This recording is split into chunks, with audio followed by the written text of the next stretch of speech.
Hello, Quackers and Quackettes. Welcome to the Quack and Smite League. This is week number 3, ladies and gentlemen. This is Raptor, joined by TheTary, and we got Tess in the production booth. Terry, we're gonna have a fun set today. A lot of trolls, a lot of well-known trolls in the QSL on Don't both these don't teams, remind but me. but this is going to be a fun match nonetheless, as we have the Underworld taking on the Crew today. Yeah, two names that I recognize, and whether I recognize them from different divisions or whatnot, I do think that this should be a pretty good game. You've already mentioned some names I want to recognize, and so once you've been around the block once or twice, you kind of know a little bit of what to expect. And what do we expect? Well, honestly, I'm going to expect the same thing I normally do from Shallow's division. Nothing too impressive from your macro plays. Some very solid picks, knowing the meta, having good mechanics overall. That's basically what I'm expecting from these two teams. What they both could do to impress me today is show a lot of discipline and some good macro plays, and I think that's the key to being a good Shallows team. So I'm really hoping to see all that come out today. So you want them to not play like a Shallows team. Got it. Yeah, Well, I let's see mean, if they let's see don't if play they like a can Shallows team. Be a good Shallows team. Duh. well, let's see if either team can live up to your high expectations, Terry, as we hop into picks and bans for game number 1. The Crew have elected to take first pick this time. And Terry, the meta has shifted a lot in the past few weeks with the 9.5 reverts. And Medusa, the first ban that we're seeing up here, has really risen to the top, along with that Changa as well. These two picks have been extremely impressive in their own right. Yeah, I mean, they're just merchants in this meta right now. They are eating up, eating good, and it's no surprise to see the Medusa ban. She could play 2 different roles, so she's a flex pick. She's an incredibly strong pick. I mean, you just don't want to Your be around chances it, to near win the it. You don't fight want to have even think diminished. about it. Scary Snake Lady, you look at it too long and you get turned to stone. It's not where you want to be. Picks and bans go really fast. We're already at that first pick Mulan from the Crew, one of the strongest warriors in this meta right now. Going to bring a lot to the table. I would like to see their laning opponent, but already a strong start from the Crew. Yeah, I mean, you can tell that these teams know exactly what they wanted to do going into picks and bans. The 6 bans flew extremely quickly, and the Crew getting that first pick Mulan. Underworld immediately answering it back by Chernobog and Athena. These are 2 picks that were strong in previous patches, but have kind of fallen off. I have not seen either of these 2 picks at all in comp since the 9.5 reverts. How are you feeling about these top 2 from the Underworld? Do like the Athena still. I do like the Crew's brought out, but we can touch on that later. I do like the Athena still. And as we see a Horus, I'm assuming the Athena. Oh, actually, I don't know. Okay, we're gonna go Hercules, and Hercules is definitely not gonna be a support. I was about to say we might see something a little bit silly here. Warrior might be a support, the Guardian might be a solo. But now we're gonna see a Hercules locked on in there. So I do like the Athena. They play support in the big thing to look at them is the taunt, right? And the dash. The Mhm. dash is very committal. You have to charge it up, so it's not really an escape tool. It's easy to body block. It does slow, so it can be a very aggressive tool. You combo that slow into your circle and your stun. It's just, you could do that, or you could actually pace out your abilities, use them when the time is right. I still like Athena. She's maybe not as prevalent in this meta, but I do think that with a little bit of damage and the fact that Guardians, even Guardians now, can be very scary to squishy characters, Athena coming out of nowhere could have a lot to do with, just a bunch of kills happening on the board if you want to play a very aggressive game. And Cherno also has great rotates. I mean, Underworld are looking to shape up as a team that wants to get aggressive and rotate around the map, get a lot of early pressure. Yeah, but then you contrast that with the Crew, who has a lot of early pressure themselves. Charybdis and Mulan, some of the earliest game characters in their respective roles. And then you got Morgan Le Fay, who is a character who wants to scale a little bit more, but the poke that she can put out with her 3 and her 1, and then her Dragonflight just clears the wave anyway. This is a very good counter aggressive draft from the crew. Charybdis and Morgan Le Fay, extremely safe. Yes, Morgan Le Fay is extremely safe, even though she doesn't have any movement abilities, because her Dragonflight is unreactable CC to take a line from Mifflin. I love Morgan Le Fay here because Hercules goes on top of her and he has to use that excavate, I'm sorry, in order to immune the Dragonflight. Otherwise, Hercules is going to be pushed away immediately. And if he already used that driving strike, he's going to be out of range, and the Morgan Le Fay can just wail onto him alongside the Charybdis. Charybdis, I don't have to explain why she's safe. Mulan, on the other hand, great early pressure, very oppressive in lane, especially if she has a lead, very snowbally, which is favorable in the current meta, and in the late game can dive extremely well onto a character like Chernobog. Chernobog, known for his escapability, ability to get out with the double dash if he's near a wall, with the living nightmare just to get some escape, much like Rama does with his ultimates. But Mulan does not care about any of that because of how mobile she is and how little she tends to care about whoever is trying to peel for the Chernobog. So I think that the crew has a very, very good counter draft into the Underworld. But as you were saying, the Underworld, their top three has merits of its own. Underworld aren't playing fair. Let's be clear here. The difference between the crew and the Underworld is that Underworld are saying, okay, it's a 3v1 now, have fun. And the crew are going, but we just have really good individual fighting picks. The Underworld are gonna rotate with Athena and Cherno onto a fight in 3v1, 4v1 at least once this game. I am not probably 2 or 3 times. Are we gonna see Athena and Cherno just drop out of nowhere and say, hi, hello, solo lane, how are you doing? And Mulan's not gonna have fun with that, even as good as Mulan is. It's still not the spot you want to be in. Crew finally decide on what they want to ban. They decide to get rid of another powerful mid laner in that Scylla. And the fact that you can secure kills so much easier now means that Scylla is a little bit more of a demon than you previously might have expected. So I'm a monster, going to be taken off the board there. Underworld are going to have to look at other mages for their draft to counter this Morgan Le Fay. You missed a beautiful chance for a pun. You called Scylla a demon. Why you could have very easily called her a monster. Terry, I'm disappointed in you. A demon's a type Uh, of monster. Leave me alone. this He isn't mows. Phasmophobia. If Phasmophobia taught me anything, a demon is a type of ghost. Hebo's gonna turn you into ghosts. If this gets locked in, Hebo in this meta, very, very strong. Note, Underworld does not have their mid laner locked in either. So this Hebo, if it does get locked in, could be going in the jungle or the mid. Personally, I'd favor him in the jungle because there's so many strong mid laners out there, but there's also a lot of strong assassins. Say this Hebo gets locked in, Terry. Where are you expecting it to go? All I'm gonna say is I called dibs on the Hebo making a splash pun. That's mine. You can have it if we see Hebo game 2. Assassins. All right. Well, Kalma's off the board. Beset's off the board. Oh, Wheelish is still here. Thor and Than are still here. I'm trying to think of who is going to really, because I look at the team comp for Underworld, right? And there's no jungler that immediately jumps to mind. I mean, we don't have any leaps, so Wheelish is, not going to be free. We But do if have this Morgan Le Hebo Fay gets and Beset. locked in, then a Wheelish immediately has a fantastic knockup on her team.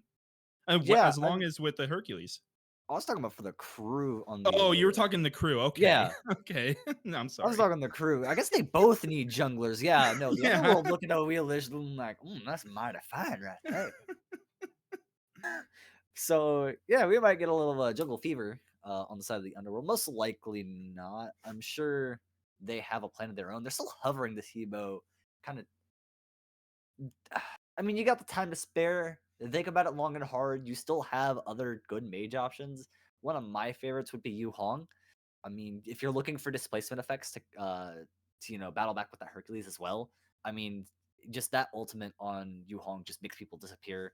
You have some safety in lane, so if the Morgan Le Fay is getting aggressive, if this Mulan rotates early for whatever reason, whatever jungler the crew decide, Yu Hong would be great.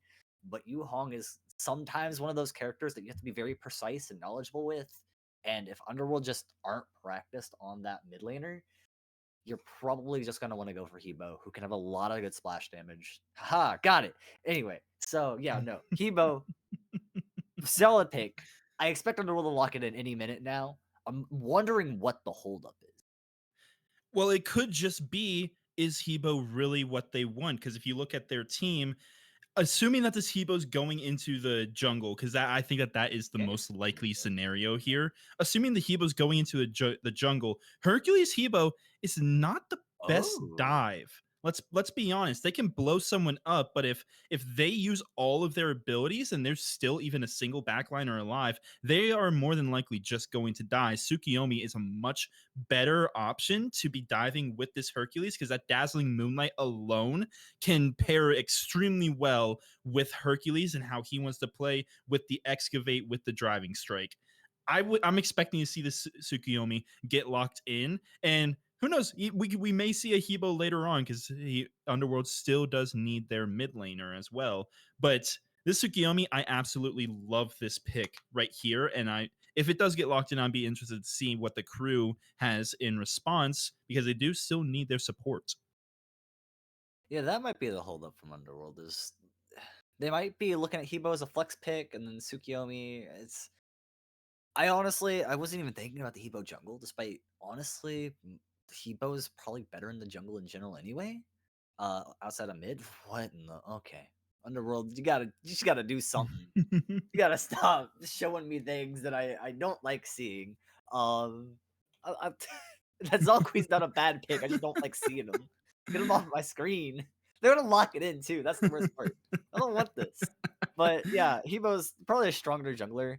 A little bit of a flex pick, probably being looked at as a jungler though. You're talking about the Tsukiyomi for the dive, and that's totally valid. My question becomes is if you're running double mage, right? And you look at you are going to be running a very high damage team comp. I mean, Hercules is going to get very aggressive. Athena's might try to sneak a damage item in depending on the way they go. So like you gotta not get blown up in that case. And Morgan Le Fay is really good at fighting multiple squishy characters. Zhong Kui being a little bit tankier as a mage might actually be the counter to that problem though. Well, I just want to talk about the Oh, now you're immediate watching change fast. that the Underworld draft took by drafting that Zhang Kui. Immediately, it went from a pretty good, oh, You they can have get a yet to very good see the jungler to meaning dive of with this cruel. Hercules, and then Athena Cherno and whoever they pick in mid is very good at peeling out whatever the crew wants to dive with. All of a sudden, their entire team just wants to be diving in with this Hercules, especially if this Odin gets locked in. Zhang Kui, very short range, wants to be on the front line. May Athena, the gods very, of very good Valkyrie at playing either surround you! playstyle. And Chernobog, with that Living Nightmare, can just dive right into the backline at any time. With this Odin locked in and that Ring of Spears, immediately this Zhang Kui and Hercules pick makes sense. That Ring of Spears is going to be absolutely detrimental because who's going to be able to get out of that? Ymir can't, Morgan Le Fay can't, Mulan can't, Daji only can if there's a target outside of the Ring of Spears. Charybdis is the only one who can on a consistent basis. I really like what the Underworld have put together, especially going into the crew. I'm really interested to see how both of these teams are going to play with these comps. Yeah, this Odin's gonna drop the Ring of Spears, and it's hell in a cell for however long that ultimate lasts. The only question on my mind about this lineup, right, is that as Odin, when you're dropping your role, are you afraid of what you're trapping yourself into? Because I mean, you're not trapped; you can leave. But if all of your team comp, except maybe Cherno, wants to get close, the issue becomes you have to enter the cell or at least get close to fight them. And do you want to really fight the crew? I mean, that even that Ymir alone tells me I don't want to get near that thing. I don't want to get frozen, and then Morgan Le Fay is going to blow me up, or Charybdis is going to make me not have fun. I'm going to have like 50 daggers before I can blink. It's I would like a little bit more long range artillery with that Odin, something like an Agni, which, hey, what do you know, isn't banned. Oh, I know it was banned second time It around. is Okay, banned, cool. yes. Yeah. I was expecting Agni to be taken off the board so much quicker. But yeah, no, I would expect more of an Agni pick to follow with that Odin, someone who can punish from outside of the Ring of Spears, outside of the crew's normal range. It's not a bad thing that they have a frontline comp and they're pushing Odin, but I just feel like you're not entirely leveraging that pick. The crew still have a fighting chance with how this lineup is going. Yeah, and I also just want to mention how tanky this Underworld team is just inherently. They Oh have yeah, Odin, Hercules, and Athena, three tanks, but in base and stats Zone. alone. And then Jean Kui, who is the tankiest of the mages of the entire mage class, and gets tank in his kit. This is a very tanky and healthy Underworld team. You know what two characters tend to be the best at dealing with tanks? Charybdis and Morgan Le Fay. Yeah. So this is this is a game where I can see either team really pulling it out all the stops, and I legitimately think we are going to see a WWE style fight night in a UFC sized octagon. There's going to be five people on both sides inside that little ring, and it's going to be an all-out brawl, and no one is leaving that ring until one team is left standing. That's how I see this match going. But Terry, final predictions as well while we are still getting ready for game. What are you predicting for this game? Who do you have taking game number one? Okay, so I do like how you pointed out that Charybdis is really good at countering this comp. Morgan Le Fay also, but Charybdis is going to build Quinn size at some point, and it's just going to not be fun for Underworld. It's going to be we're going to be on the struggle bus for a little bit. So that immediately jumps out to me. I do like the Ymir pick. I've seen some really good Ymir play recently. Mulan's strong value pick in general. Whoever Mulan's lane opponent is, who I'm assuming is the Hercules, most likely it's gonna be a tough brawl. I like the crew simply because I think they have a little bit more in that early game. The Underworld's gonna try to out rotate them, but as long as the crew can survive that, I think they also have the late game. I completely agree. In my mind, this is really a game of early game versus late game. And the Underworld, I think that they have a very good early game comp, but I think the crew does as well. And then once we get to the late game, I mean, as you said, this Charybdis is going to buy Kins at some point, and she is just going to shred four of the five members on the Underworld squad. I am I see the vision behind the Underworld comp, and I really like it. It's just very unfortunate that the crew, even though they only have one character who can consistently get out of that cage, they That's the they one they character have in a this very table. good comp. They have a very good comp to deal with this. We're gonna have to just wait and see how this all plays out as we hop into game number one between the crew and the Underworld, and everyone falls exactly into the spot that we were expecting. I was a little scared we were going to be seeing the Hercules jungle, but luckily Terminator is going to be taking that into the solo lane against this Mulan. That's actually Odin mid dog. Was on Queen Jungle. We No, yeah, no, no, you're not fooling me. I tried. All right. Yeah. So getting in, just looking at the quick starts, and I don't see anything too particularly out of the ordinary. I am actually starting to look out for it. Is that the new Hmm. T2 items, some of them are rushable. Some of them are items that you want to have off rip. Uh, Mainly looking at Sorcerer's Wand, magical solos like that, even though we don't have one in the lobby. Could be something that the Zong might have brought out, but I am not sold on that quite yet. It is something I've seen a couple times around, so just gotta be mindful of that strategy, and ooh, we gotta be mindful of that Athena taunt, grouped up, double taunt super early on. That's gonna help the Underworld take early pressure by clearing waves so quick.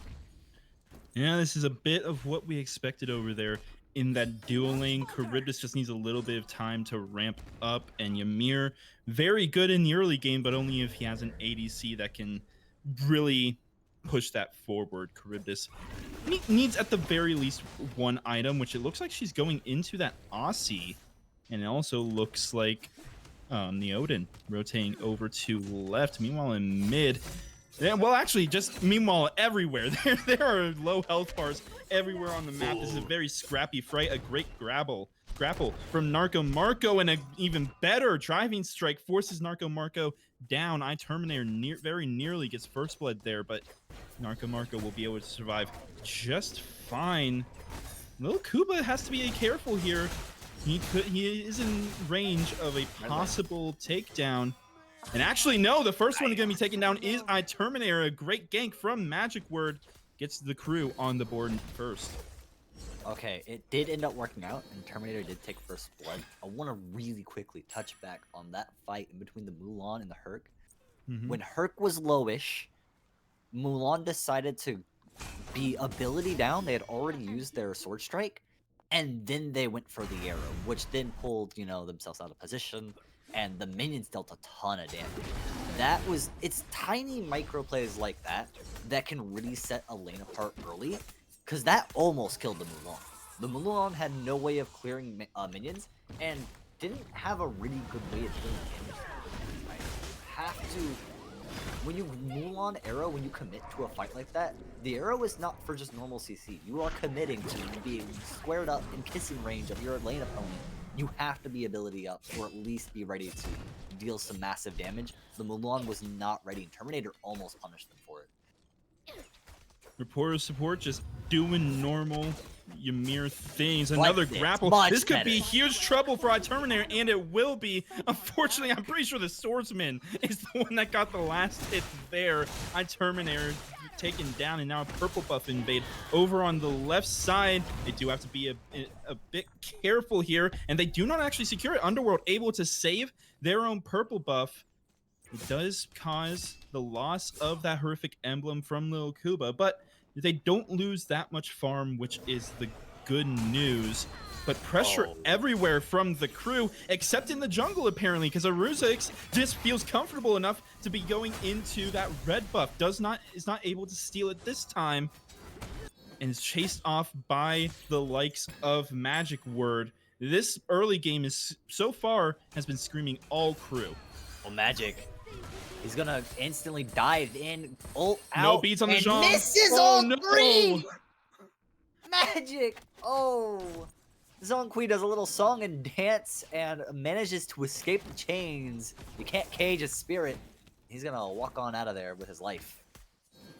Oh man, as a former jungler, as a former Dodgy main, that hurts. I know, I have been there too. Marco has been on point with these grapples. Terminator very nearly sends him into the tower there with that driving strike. But man, how big would that kill have been on Yeezus? Your Morgan Le Fay is already about half a level ahead. This Zhong Kui is trying to not fall behind, because if the Zhong Kui falls behind, especially in this matchup, he would have just been done for quite some time. Defender of the Olympus coming out into mid lane. Ring of Spears catches down the Morgan Le Fay. 3 ultimates down, and 1 Morgan Le Fay falls with it. I'm Not Royalty falls down there, in the Underworld finally on the board. And that's exactly what I was talking about. Underworld have hit level 5, and it is time to never fight fair ever again. We are going to see that you are alone, and we have at least one person near you, and all of a sudden you are in the fight of your life. This is going to be the Underworld's game plan for a little bit. It's not going to last them all game. Obviously, when people start grouping up for objectives, it's going to get a lot trickier. Well, then especially, but even at other points, it's going to be tricky. My biggest worry is that there is a counter to this that the crew have, and it's called communication. Hey guys, they're just gonna try to take a lot of 3v1s and try to use their ults.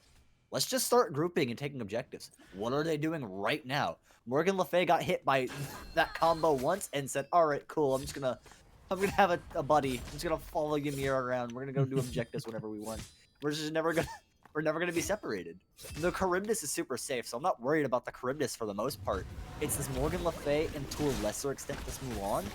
They are going to be grouped up a lot, and you're going to see them not forfeit any picks if they can help it.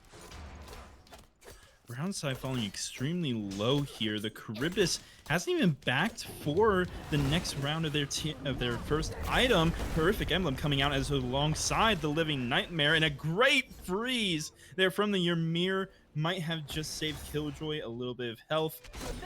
Don't know how much it would matter. What matters a lot, though, is Narco Marco falls down on the right side. Terminator finally drawing the kills even on the right side with a little bit of help from his Odin jungle, and that blue buff invade will be absolutely massive. Keep count. Every single invade, even if it's only one in the game, it actually matters.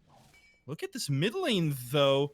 Yeezus could be caught out here, but he knows what's coming. Great knock of immunity could mean the death of this Morgan Le Fay, but a great freeze and even better. This Ring of Spears leads to the death of I'm Not Royalty. Defender of Olympus comes out, and now the Dodgy is in a whole lot of trouble. Magic Word is actually going to survive. Who will not survive is Report or Support. He will fall with the rotation from Terminator and Underworld. They are back on top, and this is exactly where they needed to be, because we were talking, if we get to the late game and these teams are even, it is very well could favor the crew. Oh no, Magic Word. Yeezus, I don't even know if he was planning to do that. He might have just been planning to steal it, and he's like, oh, my lucky day.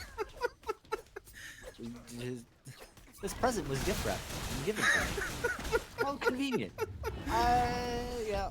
It's time to buy words. It is time to have the entire map be lit up in blue.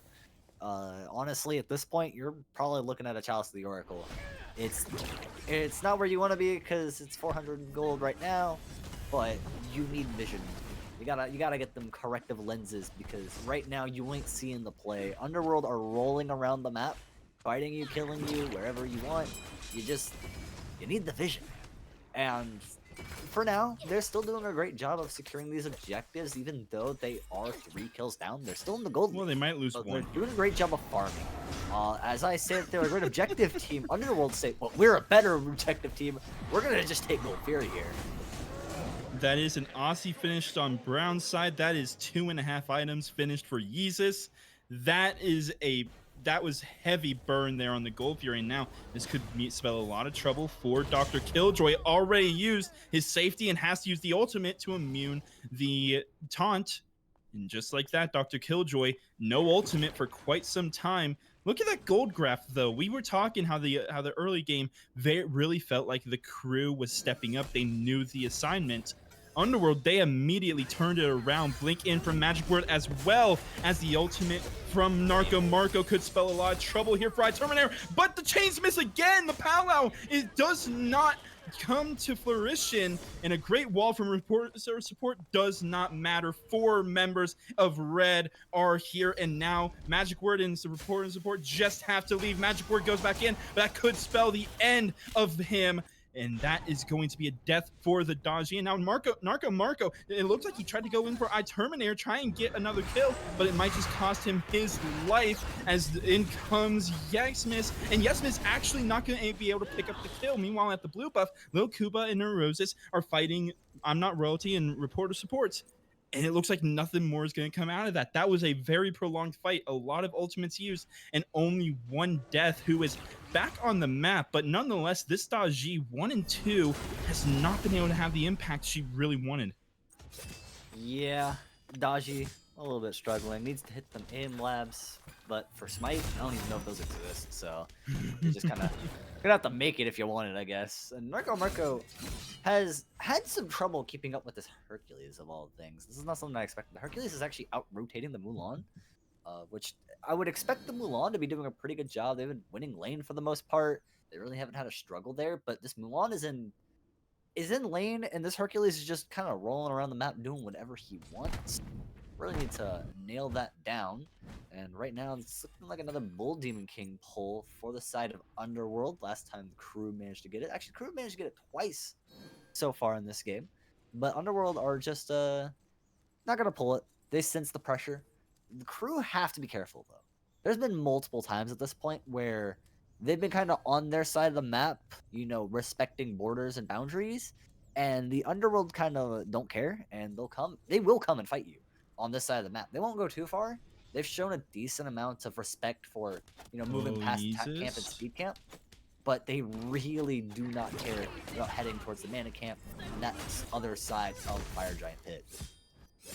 I saw Yeezus pushed up a little bit. I was like, oh no, can Magic Word get a good kill here? But as soon as I realized Lil Kuba was positioning himself to peel, that was a great call from Magic Word not to go in there.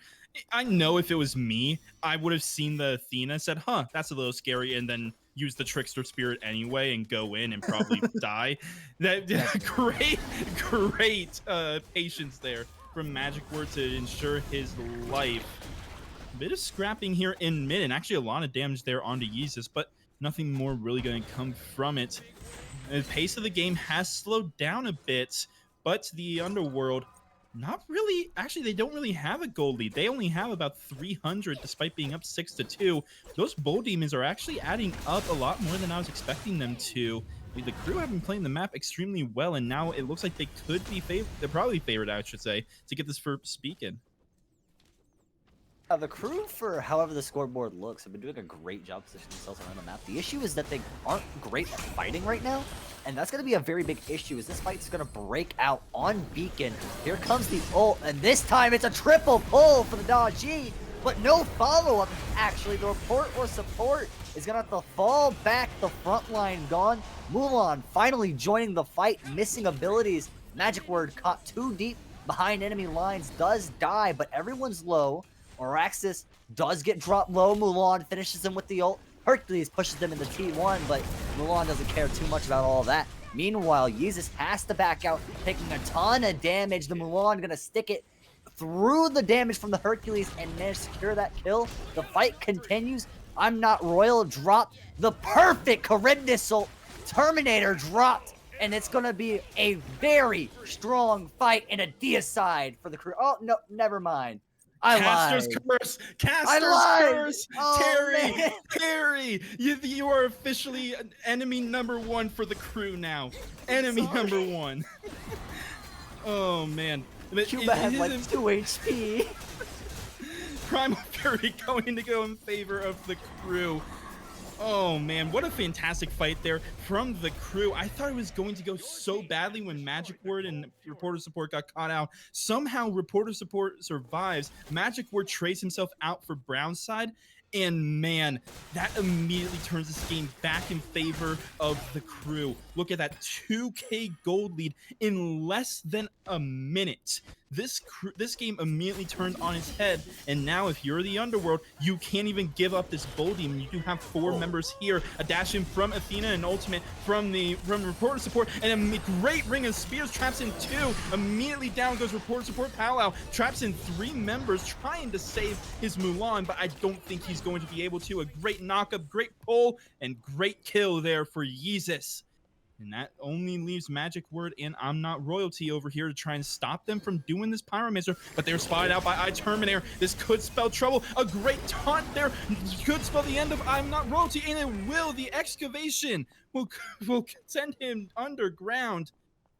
And now Magic Word is the only one left over here. I'm Not Royalty. Pyromancer picks up a kill for I'm Not Royalty post-mortem. Magic Word, I think he's going to be just a little late, and he will be. Underworld does get a little bit back, and that actually puts them back within 300 gold. This game is back and forth, back and forth, back and forth. Terry, who is this game favoring right now? It's favoring crew simply because they have that better late game, at least in my opinion. I will say that I have been very impressed with this Odin pick. More so than I expected. You mentioned how little there is to actually escape the Odin. At this point, I'm not even gonna lie. I want to see. I believe it's the boots, right, that do give you the ghostly braces effect. So being able to walk through the. At this point, that's the counter, right? I mean, you gotta do something because this Odin is getting a lot of value out of that ult every fight. Every time it comes up, it is doing wonders. And now they're gonna take down this T1 for the side of the crew, but the fight breaks out and the Charybdis does a lot of damage. Bees Aegis used, ultimate used, Killjoy could be in a lot of trouble. Living Nightmare and the dash from Lil Kuba comes Ow, but they're not going to be able to What get a a wall. fantastic frost wall there from reporter support. It's going to cost him his life, but he is willing to trade it any day of the week. Magic Word, what happened to you, my man? Where? I tried to come up with a pun. I couldn't. Jesus, coming out of nowhere and taking Magic Word almost all the way underneath. Would you And say the Underworld, they're back in control of this game. would you say that Magic Word that all that damage left you speechless? I was trying to come up with a pun, and then all I could think of is, oh, bird, bird, bird. Bird is the word, bird, bird, bird, bird, bird. Rom Royalty is dead, bird, bird, bird, bird, bird. Jesus gonna pick up another kill. 5-1 is this Jean Queen. What happened to Killjoy? He picks up a kill, but he's extremely low again. This game went from nonstop scrapping for the first 5 minutes to almost nothing happening for 3, back to nonstop scrapping, and these teams are even. It is about as even as you can get. Only about 100 gold separating these two teams. Yeah, every once in a while you see a team break away for just a little bit, and then it comes right back. Great steal there from the Odin, and trying to secure the kill on the Magic Word straight up into the ult in the nick of time. But with that Defender of the Olympus coming in, I don't know if it'll matter. Magic Word does get away, but does put Ymir on the sacrificial altar. That iceberg is going to melt.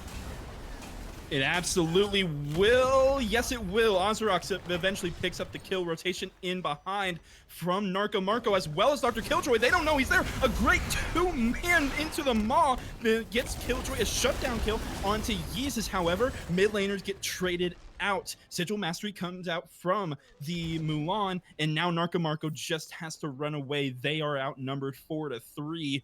1-for-1 in that fight. After everything happened, reporter support obviously was the first one to fall.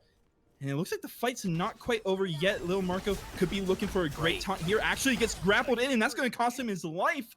Dr. Killjoy picks up that kill. That gets him back into the game. 3-0 on this Charybdis. The stars of both teams coming out, and now this Oni Fury could be in jeopardy, but Oracle Vision does go in favor of the Underworld. Who can stop this, though? A great Trickster Spirit onto Brownside, but Brownside just doesn't care. He turns around and turns it right around onto Magic Word.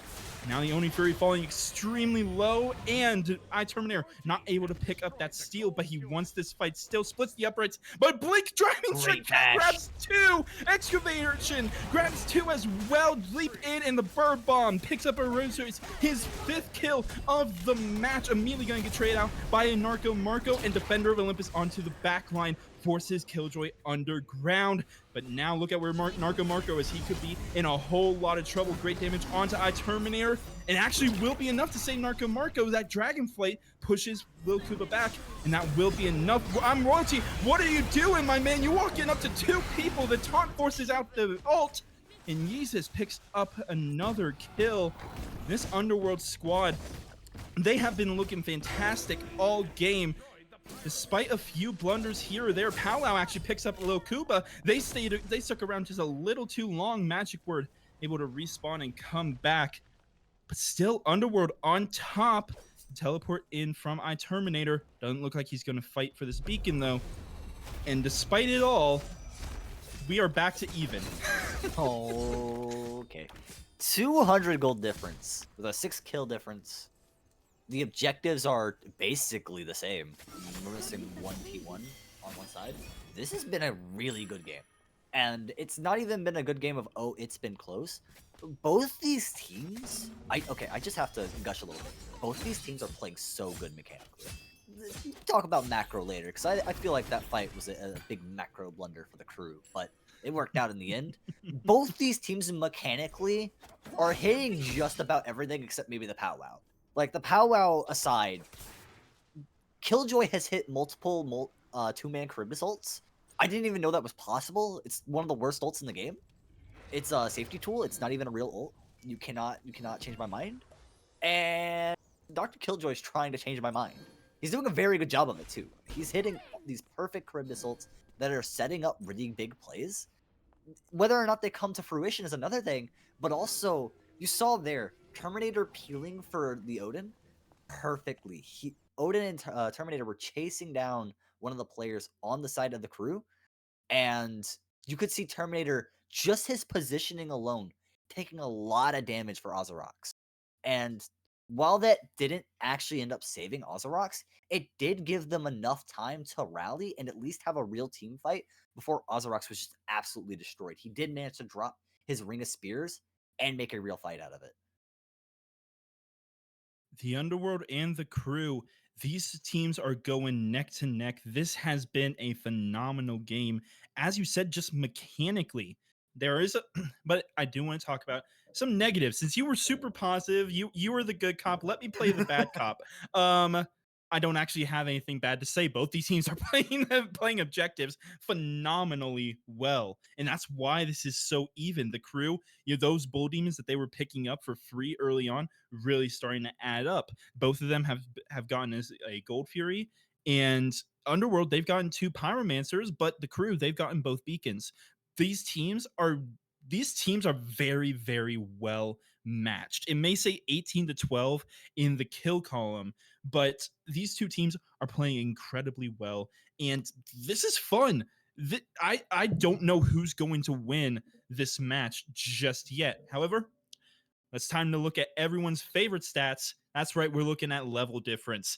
We got a 2-level lead for Narco Murko in that solo lane, a single level in jungle and mid. However, I think the biggest one is the 3-level lead between Kuba and Reporter Support. Kuba, if he wanted to, can already upgrade that starter item. Yeah, Reporter Support has to wait 3 more levels, and in the past 5 minutes, he's only went from 10 to 12, and it's only going to get harder to level up. It's only going to get harder to survive. Reporter Support, he needs to get some levels on him, and otherwise, I think he's going to be just cannon fodder in these fights. Reporter Support has had a rough game, and there's a couple of reasons to it. He's playing, whereas Lil Cuba has a dash. What's been going on with Reporter Support a lot of times is he has been the sacrificial lamb, stopping the aggression from Underworld as they push in and really try to isolate these picks. And he's done his job actually pretty well. He is 0-5 and 2. Oh, and yeah, while he's doing his job well, you need actual stats to back that up. You need gold, you need XP. And like you were saying, Athena's about to hit that power spike. As soon as Athena hits that power spike, there's going to be a lot more damage on the side of the Underworld. Their rotations are going to be a lot more scary. Their fighting potential is going to be that much stronger. It's going to come to the point where Ymir cannot hold back everything that Underworld is bringing. He already can. Let's be clear. He's having a hard time countering out Underworld's aggression. He is having to sack himself every time because he can stop the aggression and peel for his teammates getting out. But after he does that, he has no way of getting out himself. And he's been sacked a couple of times. It's been a bit of a struggle for the Ymir. I do think he can bring it back. I do think that while there is a level disadvantage, he still has the tools to be an asset to his team. He is not a liability, at least not yet.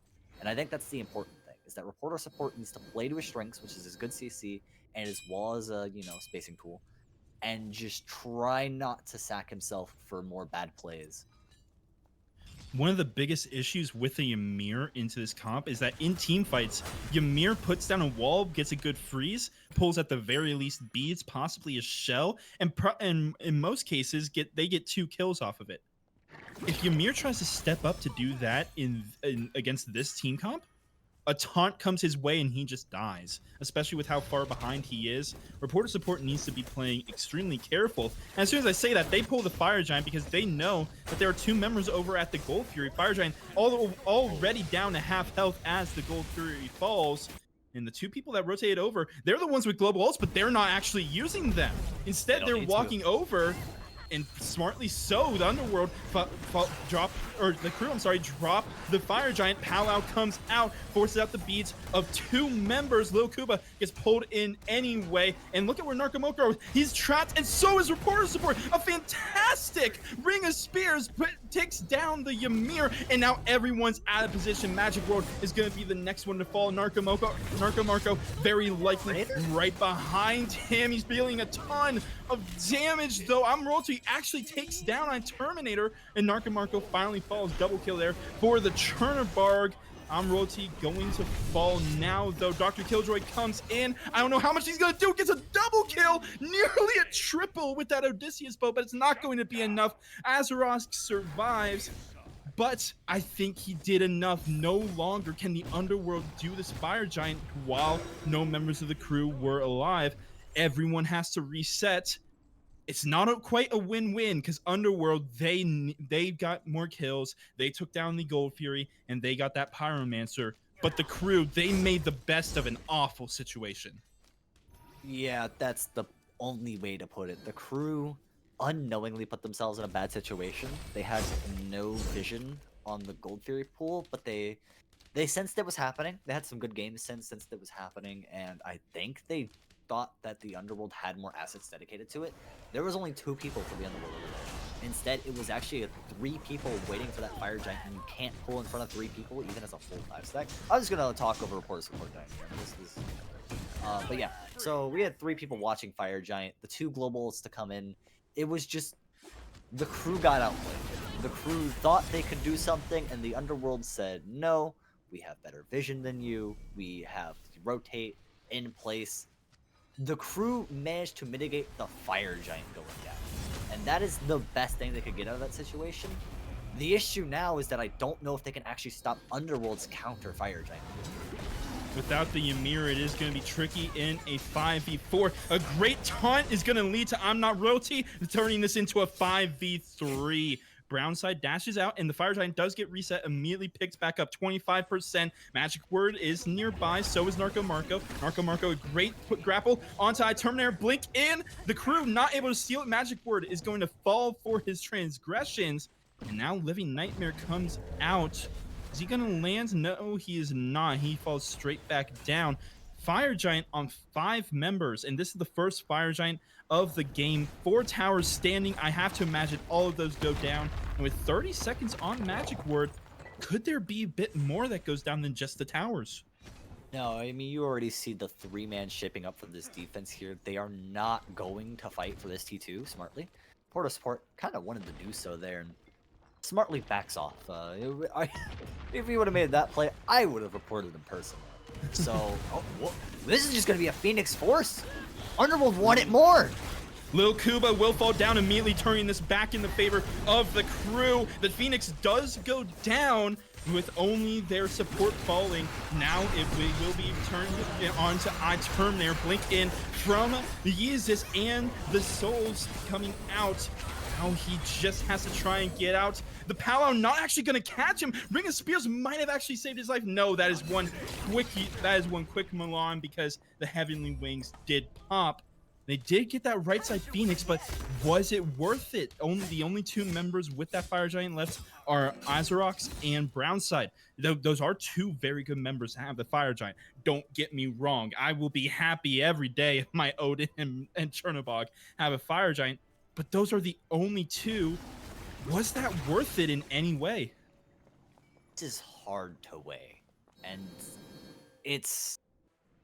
I'm going to go ahead and say if this was left Phoenix, I would be all for it. I would say Underworld won that decisively. Without that, I think Underworld still got the better of it. They got 2 towers and a Phoenix. That Phoenix is going to be down. They did lose 3 members, but they traded out pretty well. I believe they traded for 2. So, yeah, you lost Fire Giant buff, but it's not EFG, it's not the end of the world. You still already have enough damage. You already see this fight shaping up. Arena Spears drop to isolate this pick in the back line. And Brownside going deep. He's going to manage to get... No, he's going to get to be Magic Word, but he's not going to get any more. Reporter Support jumps a couple of levels just off that hill. Oh, man, Underworld, they need to fight back here. Narco Marco, he falls, but we're Reporter Support, and in just as much trouble. Dr. Killjoy has to use the ult, but there's no way Reporter Support survives. It is only the backliners left for the crew. The Underworld, though, they lost their Fire Giant boosted ADC, and because of that, I don't think that they have a siege onto this left Phoenix. Instead, they're just going to take this left tower, and yeah, how slowly that is going down kind of confirms they're not going to be getting anything more with that. But a fantastic fight there for the Underworld, and unfortunately the crew, they get the Fire Giant, they get the shutdown, and more importantly, they get a few levels onto Reporter Support. He's finally able to get that Sentinel's Embrace, but Man, that just feels rough because I feel like that is probably one of the better scenarios with how that went, and it still favors the Underworld. Yeah, I mean, Ozra is the only one with Fire Giant buff, so you did lose your Turnabog, and you did get a successful Phoenix defense. So I mean, but you lost 3 remaining towers. You aren't winning. Okay. This is the best way of putting it. The crew aren't losing, but that's not good because they aren't winning. There's a difference between playing to win and playing to not lose, and the crew right now are on such a back foot that they're playing to not lose. The issue with that is that doesn't mean you win eventually, that means the game just goes on. And while we're only at the 30-minute mark, games have been closing out a lot faster since 9.5 Revert. We need to see more from the crew. Right now, they're showing that they can win fights, they can take fights, but they can't win them decisively to do anything, and they aren't always winning them. In fact, they are getting the losing end of the stick more often than not. They need to fix that. They need to shape up, take a really good fight at some point, and with the Ymir getting some levels, that's becoming more and more possible, but that isn't the only issue on the board right now. Well, you want to talk about some good news? The crew's left Phoenix, or right Phoenix, I'm sorry, is going to respawn any second now. The bad news is, actually, no, it continues to be good news. It didn't take any damage from that Anyway, right? beacon. Just 2 seconds too early.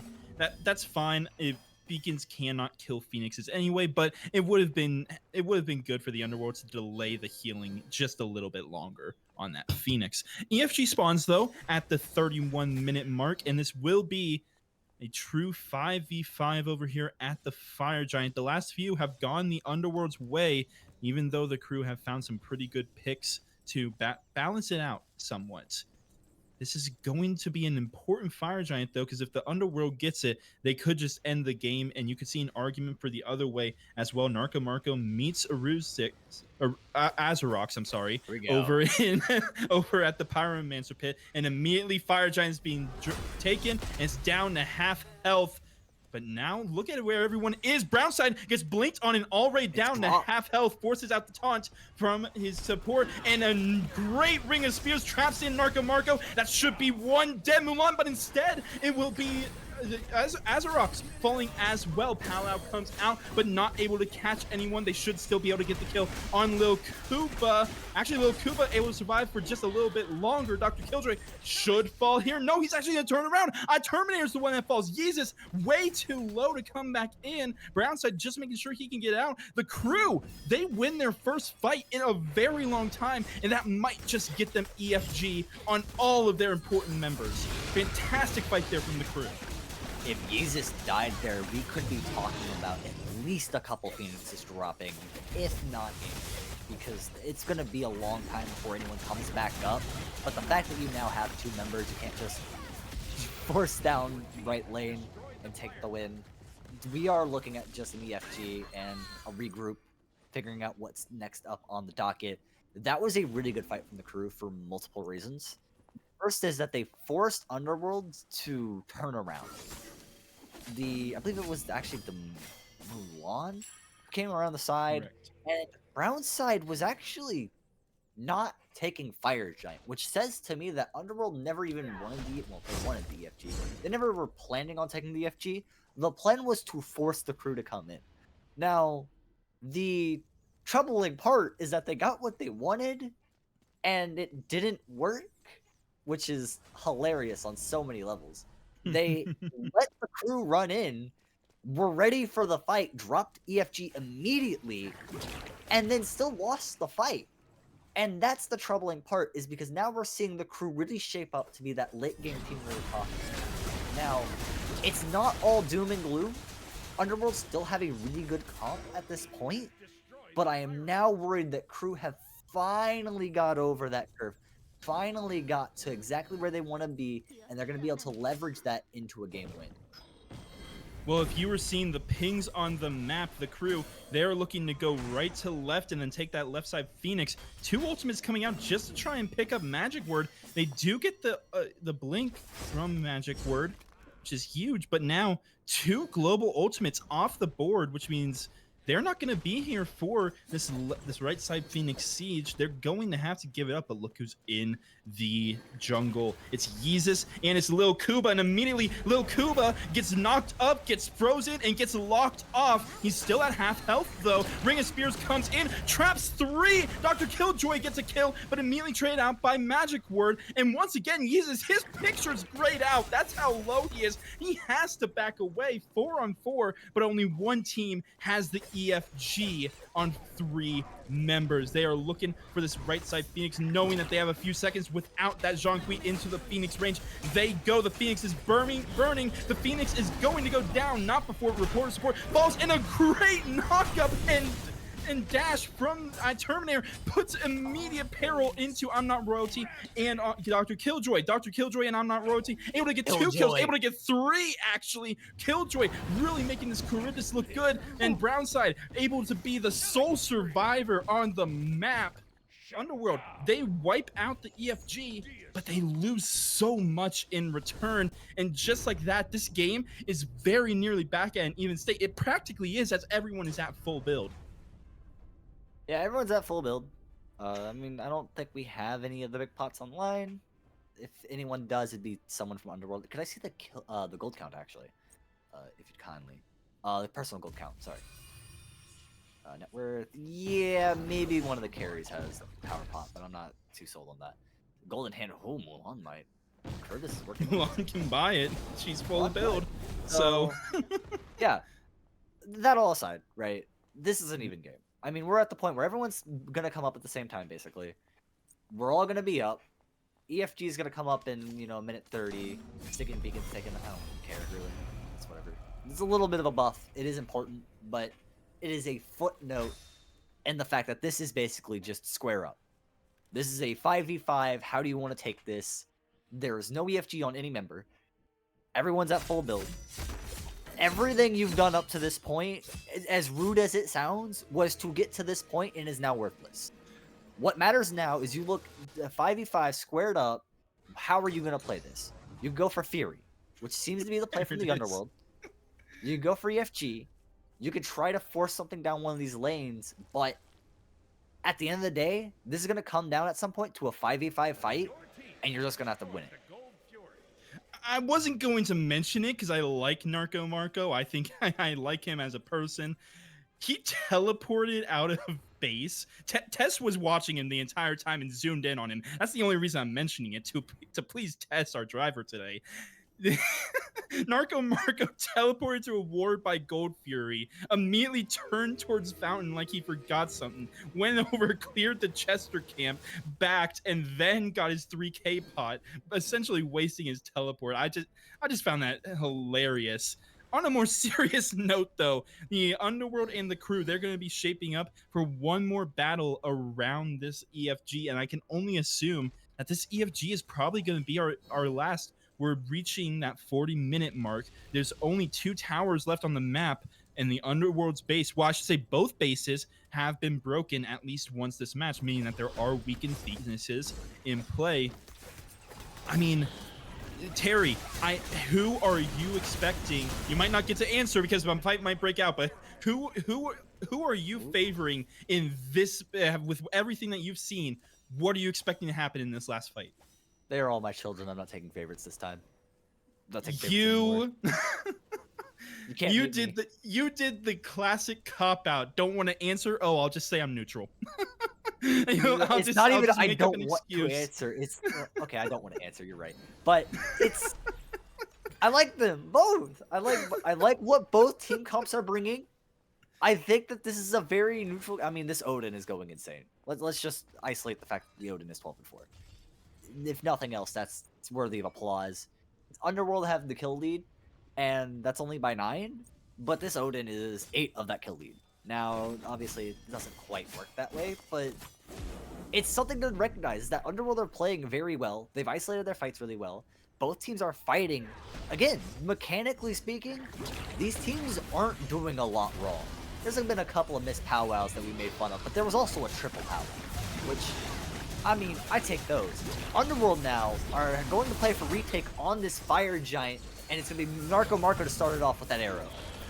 Dash in and the taunt, but it will not be enough. The crew secures the EFG, but immediately I'm Not Royalty gets trade out. Blink in onto Dr. Killjoy, and yet both backliners have lost the EFG. Reporter support is likely to be the next to fall. Ultimate comes out from Narco Marco, but it might not be enough for him to survive. Magic Ward trades out Brown's side, but he's going to fall immediately, and it's going to be a deicide for the Underworld. They lose the Fire Giant, but they take 5 lives in return.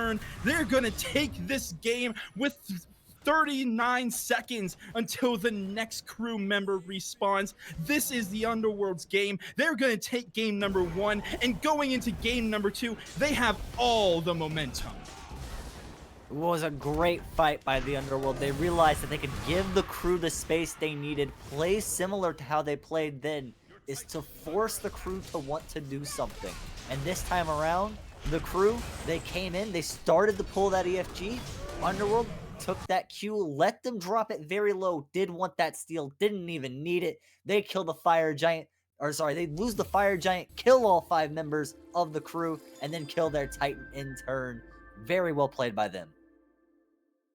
Shout out to the Underworld with that game 1 victory, and hard earned it was. A 40-minute slugfest between these two teams, and it was even pretty much the whole way through, even in the areas where one team very clearly had favoritism, where one team was dominating every single fight that they'd go into. You still saw glimpses of hope from either team that was on the backside, as they were able to get a few picks, save their base, save the game even by just getting a pick or two. And in the end, it was just one fight around the Fire Giants. Fantastic counter engage, by the way, from the Underworld. They were late to that Fire Giants. That's the whole reason they were not there when it started. They all backed up, and then they went back into that Fire Giant pit. And by the time they got back, the Fire Giant was already down below 25% health. They weren't able to secure it, but instead they traded blood for the Blood God and got a deicide, got the Phoenix, got the Titan, and got the win for game number 1. Yeah, I do have to shout out reporter support for locking in and managing to mitigate the bleeding. They did still take 5 deaths after we talked about how low they were in the level count, how much of a struggle it had been for them that game. They brought it back. Very strong performance by them to just kind of be able to take those licks and then be able to bring it back along with the rest of the team, playing from behind for a decent portion of that game.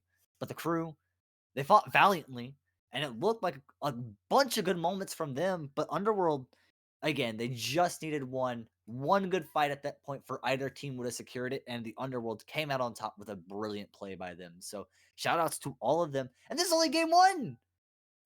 It is only game 1 indeed. And if the rest of the game, if game 2 is anything like that one, I would not be surprised if we see a game number 3, as these two teams, well, I said it before and I'm going to say it again, these two teams are incredibly evenly matched. This was a fun match to watch, and I can only imagine what we're going to be getting in game number 2. But before we get there, we're going to be taking a short little break. So don't you guys go anywhere. More Smite action right around the corner. Stay tuned.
Quackers and Quackettes, welcome to game number two between the crew and the Underworld. This is the Quack and Smite League, and I'm a little flustered by how that game number one went because it was a fantastic game to watch.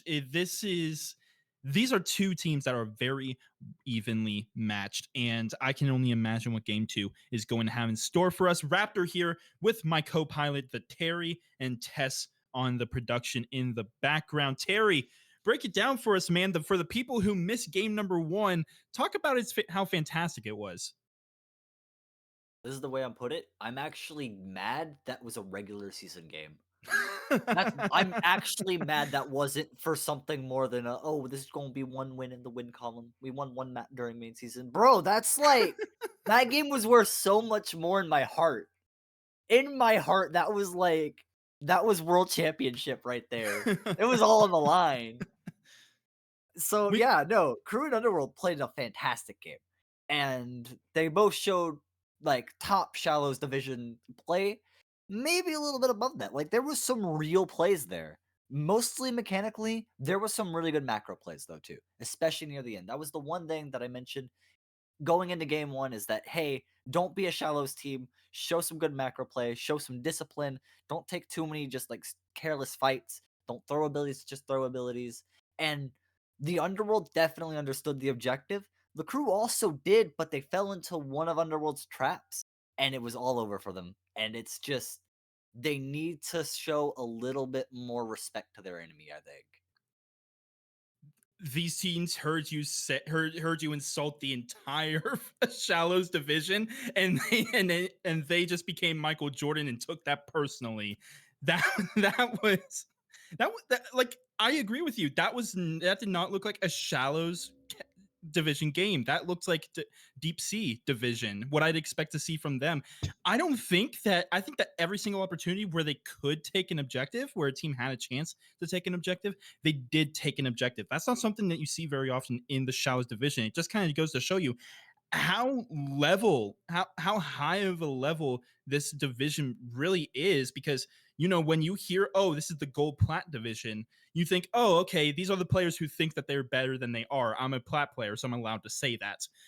But that was legitimately good smite, good macro play, good micro play, and overall just 10 players really giving it all. So I can only imagine what we're going to be seeing in game number two. But for one of these teams, for the crew specifically, they have to make adjustments, and those adjustments start in picks and bans, which we're going to be hopping into right now. The crew, they decided that they really like that first pick slot, and they're going to stay there. Terry, what adjustments do you want to see in the picks and bans, if There. any?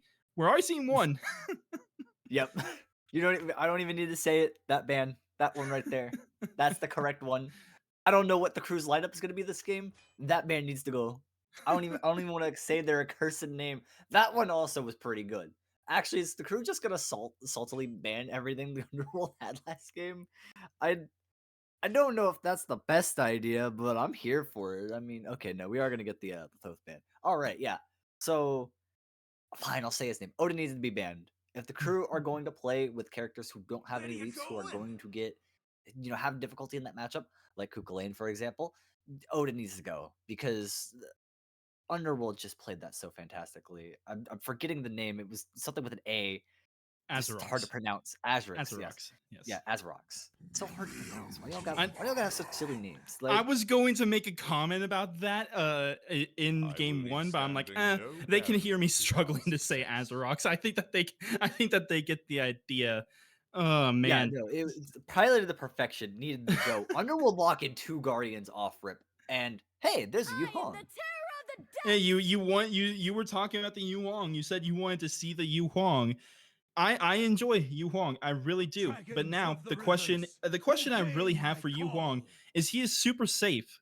Is he safe enough from the madness that Cthulhu can bring with his ultimate? Because Cthulhu just grows large, Um, and Yu Huang doesn't really um, have an escape. Underworld. I Underworld. You're supposed to be the place of death. Why are you playing Guardians, my friends?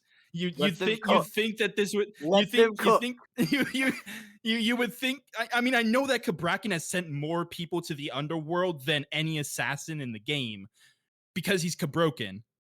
But I'm sorry. Who hurt you guys? What who who hurt you? What is your game plan here? Terry, explain it to me. I don't expect this to last. There we go. We are gonna see an actual physical. Wait a second. Wait, What? who's Wait, where's the what? Kabrakan going then? If that gets locked in, where's the Kabrakan going? I don't know. I couldn't tell you. This is. I have never been so invested in a pick and ban phase before. Okay, we're cooking with gas. That's gotta be bait, right? They're just hovering the campus. It's like, oh yeah, we already have our assassin. That's right. They're just gonna swap off, right? Right. And it's Okay, totally what's hear gonna me happen. out, hear me out, hear me out. Camazot solo, Kabrakan jungle, Cthulhu mid. Okay. I still don't. I don't like that. Oh yes, yes. No, but at the same This is time, yes. this, Please okay, do. I'm gonna cut you off here, Terry. I'm sorry, I have to say this before they inevitably switch it. This is definitive proof that they are listening in to picks and bans and what we're saying because they heard us get confused about the Guardians, and so they're like, "Huh, let's just hover another Guardian." They're not gonna lock this in. I told you there Okay. was no way they were gonna lock that in. Instead, they're gonna lock it in Ul. That could go in either carry or mid, both of which they need. I personally like Ul better in that carry slot, but we're gonna have to wait and see where that's gonna go. Kali hovered on the other side, along with a Geb, which I really like, and that Geb's gonna get locked in. Okay. So Let the looking sounds of at Crew's slaughter team comp, begin. because I can analyze that. Analyze is even a real word, but Kali is a pick that I have a hard time digesting. So like you said, I like the Geb. Gonna gonna be really good on cleansing those CCs. Oh no, Underworld, please. Yeah, okay, sorry. Geb's gonna be really good at cleansing the CCs of the 4 Guardians that Underworld are inevitably gonna bring. So I'm here for it. The issue is that I don't know I don't know if you have enough clear.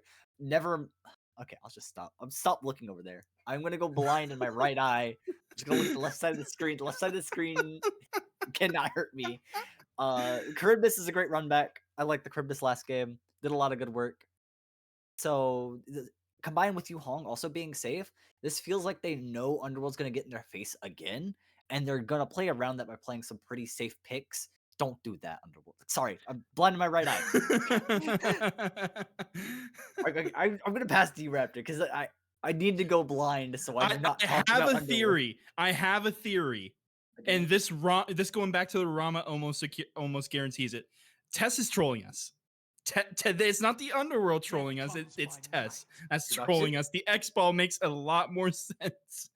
Oh man, I know because I do production for 90% of the QSL casts. I'm 100% Tess was trolling us there. The X Ball going to be locked in with the Ul though, and I just want to put an image in your mind real quick. Imagine you're a Geb, let's say. You're just going about your day trying to make sure your teammates stay alive. All of a sudden, you cannot see. You're trapped in by 5 giant Loki-esque fat Loki statues surrounding you, and there's a big hulking tentacle monster right in front of you. How would you feel? I wouldn't. I would lose feeling very quickly. Very quickly. I Do I even attempt to diagnose? I mean, diagnose isn't a bad word for this. This needs medical help on the side of Underworld. Not psychiatric help. This needs medical help. There is something wrong. The heart is on the wrong side of the body or something. I just You're right. Tuction has to be trolling us. So I don't know how to analyze it. I'm gonna look over at the crew, and I've already talked enough about the crew. I just I need to know who their lane opponents are. I need to know where everyone's going. Well, I think. And Oh, sorry. Go ahead. yeah, I I was was just just going gonna to say say. I need to know what the lane opponents are. So like Kukulane into Cthulhu should be doable. I did just see yesterday see a Tunicus. Cucullin bullied by Cthulhu. There we go. We got there. But normally that matchup is going to be pretty even, at least in my head. Yu Hong fighting one of the hunters, and most likely Uller, right? So Yu Hong against Uller should be a pretty decent matchup. The only issue I have is if Uller hits that axe and can manage to really burst down that Yu Hong before he can use his safety, he's going to be in a lot of trouble. And Uller has some very good aggressive tools. So even if Yu Hong pushes up aggressively and is relying on his safety, Uller can still punish that using his leap. He can do a lot of damage. And then as soon as Yu Hong wants to get away, Uller has some really good chase potential. So assuming we're not being trolled, I actually really like the Underworld's team comp, especially with the matchups that are going on. And that's insane to say. Well, we're going to be seeing a Cucullin take on a Cthulhu with a Thank you, Cabrakan by Raptor. his side, facing off against a Charybdis. As we head into game number 2 between the Underworld and the crew, the alliteration battle, let's call it. And it's exactly as I was expecting it to be. I Terminator on that Cthulhu, Azarox on that Cabrakan, Yeezus taking that Ul into mid, and then the duo lane is pretty much the only thing it could have been. Though I have seen Brownside specifically take Ganesh into very weird places, so in a weird way, I would not have been surprised by that, by a Ganesh duo lane, or Ganesh ADC, I'm sorry. But I want to talk a little bit about this duo lane here. Geb has been pretty notorious for giving up a little bit of pressure over there in that duo lane, simply because he isn't the best. He doesn't do the most damage early on. Yeah, he has that shock wave. Yeah, he has the rollout, but you're using those more for CC than you are for clear half the time. Charybdis, on the other hand, is always looking for pressure.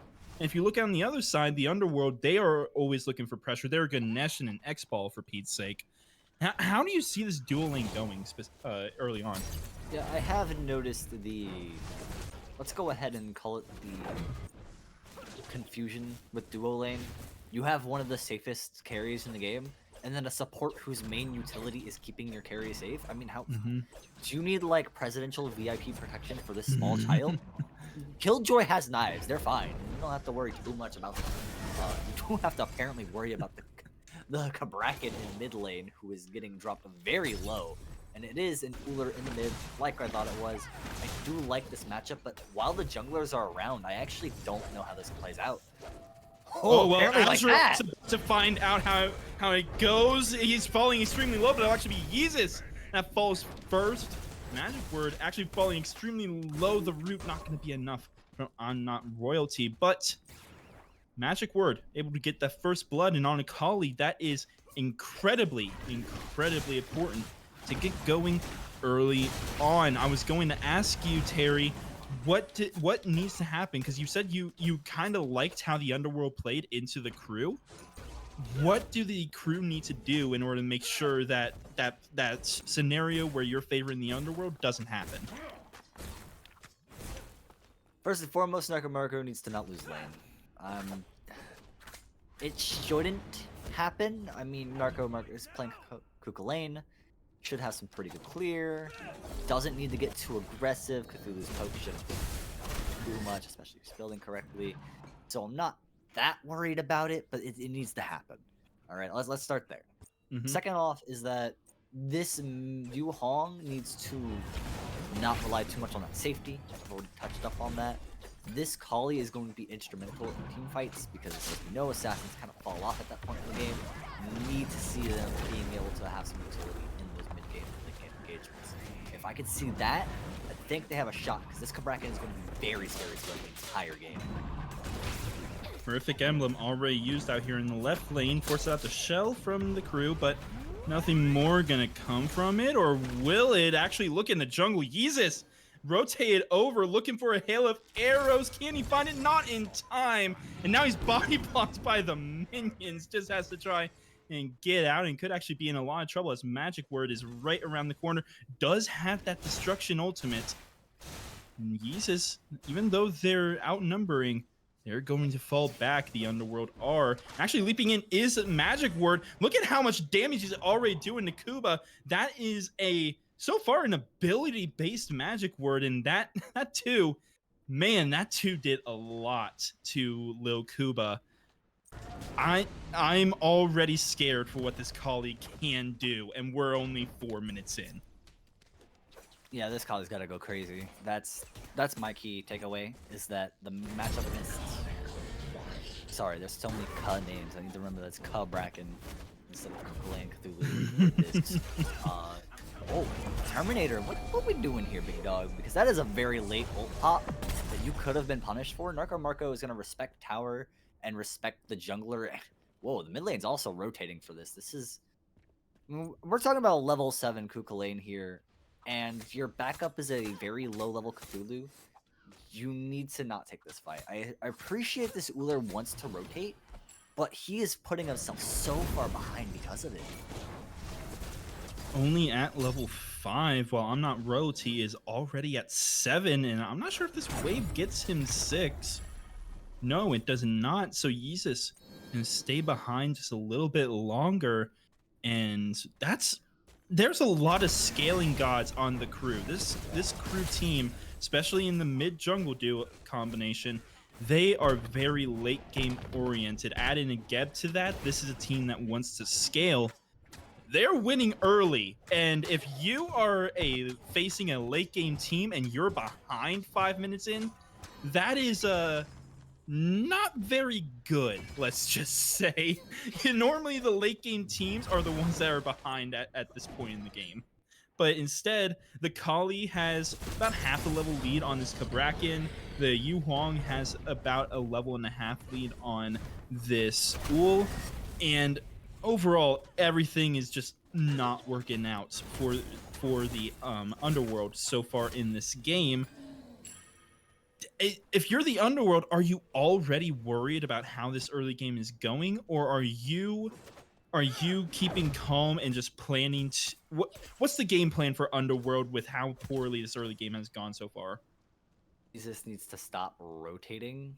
I respect the attempt. I really do. And I think it's not bad, but you've rotated twice unsuccessfully. It's time to man up and say it's not the play.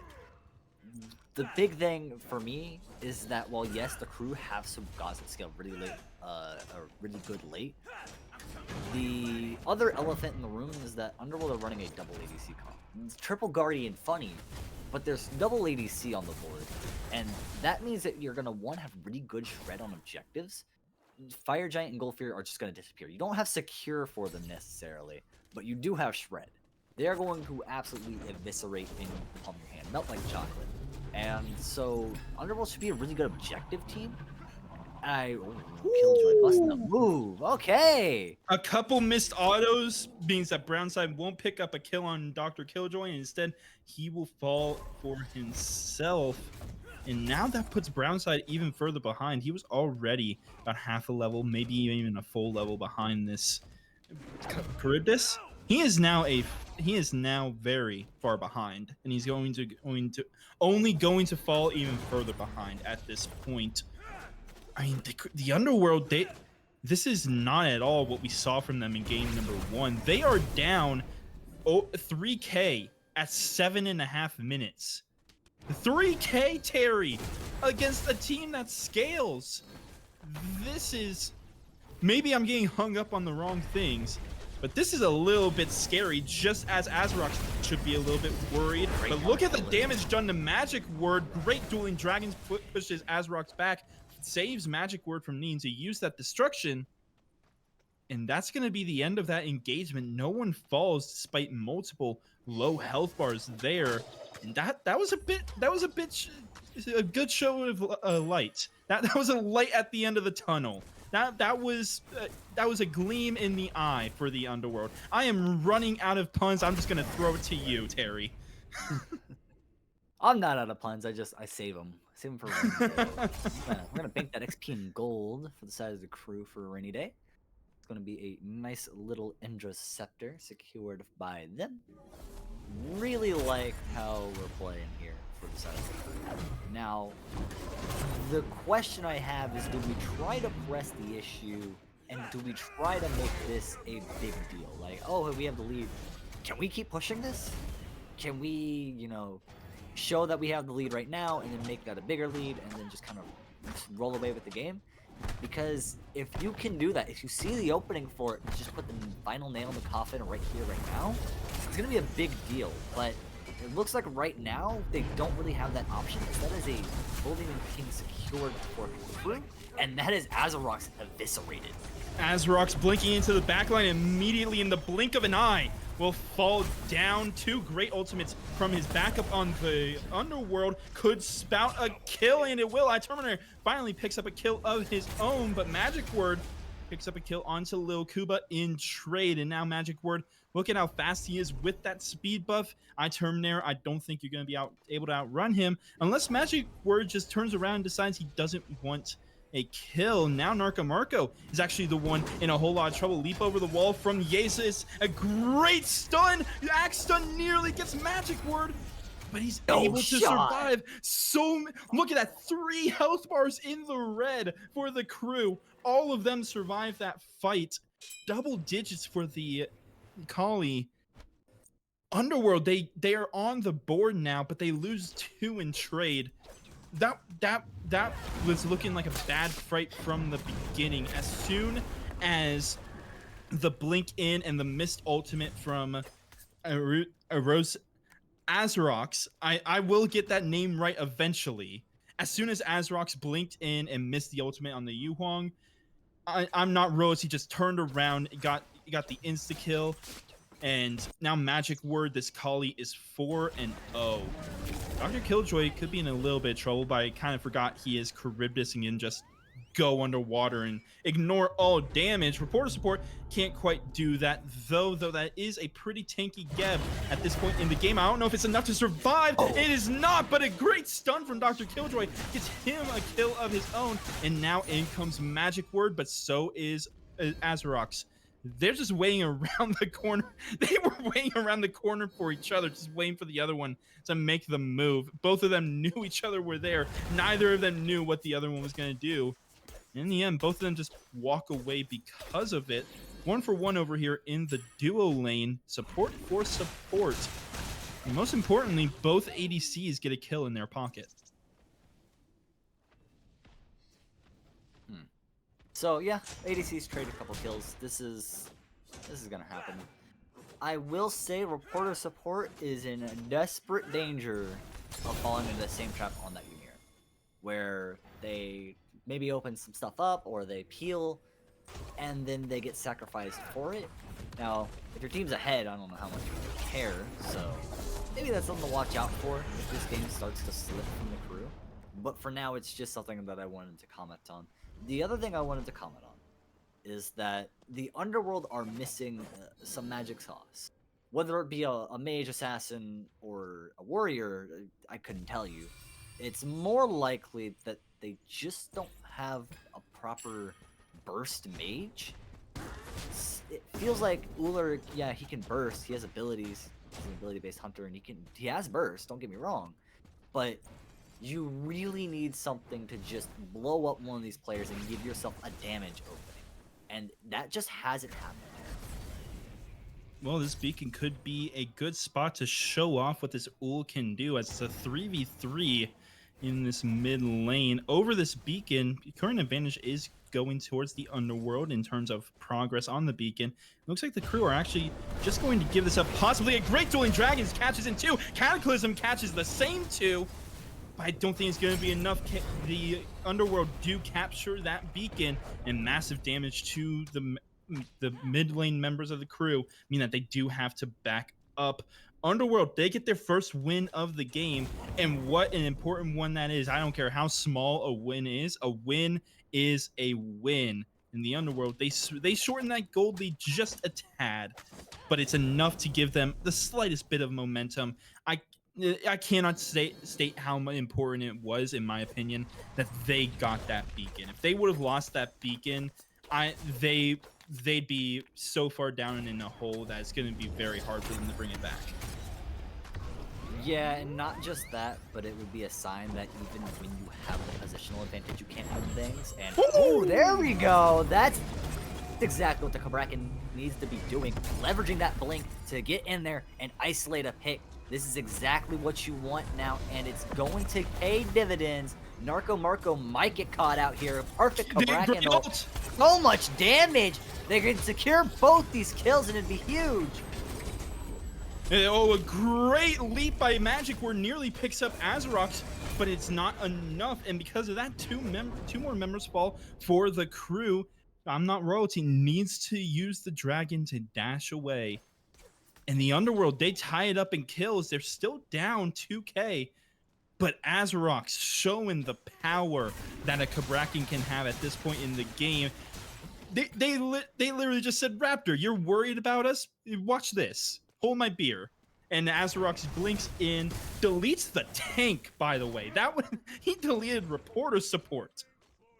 And fantastic fight there. And now the momentum that they got from that beacon immediately grows without any hesitation. I'm not sure who got the Bull Demon, by the way. It was very close between both teams, but 3 kills in the pocket of the Underworld, absolutely massive. What can they do with it, though? What can we do with it, indeed? Well, we did win that fight, did take Bull Demon King, but now we just go back to business as usual, and we still have that XP differential. I'm just looking at it. Everyone's ahead for the side of the crew. Oh, no. Oh. Okay, cool. All right. Well, everyone's ahead on the crew except for the jungler, of all things. The Kali may have 4 kills, but the Kabrakan is the only thing mitigating this level lead. Otherwise, the crew are ahead on all fronts. I wonder if the Kali's been foregoing farm. I even see Mask Camp up right now. That's worrying. It absolutely is. I am curious how far behind they could be, because especially in the most recent patch when they reworked how the masks work, grabbing those masks on cooldown is more important than ever. Actually, it looks like they stole the green mask on the other side because they have their green mask. So maybe they're not. Maybe they're the ones ahead in the masks. Oh no, Dr. Killjoy is the one ahead in this 1v1. Brown side immediately felt the pain. Azerox is here though. Onto the Mog goes Dr. Killjoy, and that might just be enough to save his life. Did teleport in from both solo laners, and immediately Lil Kuba is going to be the one that falls. 4 members over here for the crew, with the 5th rotating onto this Gold Fury. The pings are out. The crew, they want this Gold Fury. Terminator is still around alongside Azerox, though. And with the backliners rotating in, only the Ganesh down, they do have a chance to fight for this dash in from both solo laners. Descent into Madness in the dive with his ult could spell a bit of problems. Azerox takes down Magic Word. That is a massive kill to get right away. I'm Not Royalty falls. Reporter Support falls. Narco Marco falls, leaving only Dr. Killjoy on the map for the crew. 6 to 9 is the kills. The Gold Fury, and despite an act of God, is going to go the way of the Underworld. They are right back in this game. This game is even, quite literally even again. So and Magic were exactly where they were supposed to be in that fight, and then they turned around. They went and they started to fight the backliners.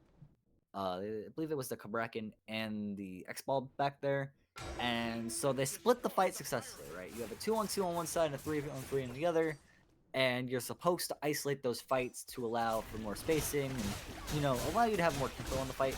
Both sides did it very well, but I just don't understand why you turn around and let the ADC just send autos into your back. I mean, it's just, you're not going to survive for too long doing that no matter how tanky you are.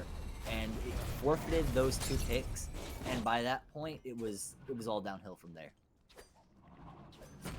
It is now a 1.5K goal lead for the Underworld. They now hold the level advantage in both jungle and mid, and about half a level in support. That's important to keep an eye on. But man, it was looking so good for the crew. They had full control of the early game, and the Underworld, they were just like, we're done playing around, and flipped the switch in their brains. They went from I think it was 5 to none in the kills column, and now they're ahead 6 to 9. Absolutely crazy, the turnaround that this Underworld team has had, and a lot of it goes to Azerox. I will get that right at some point. I am sorry. I'm shouting you out. I'm That, complimenting you, and I can't even get your name right. Some wait, caster I am. Azerox has pie. Let's go.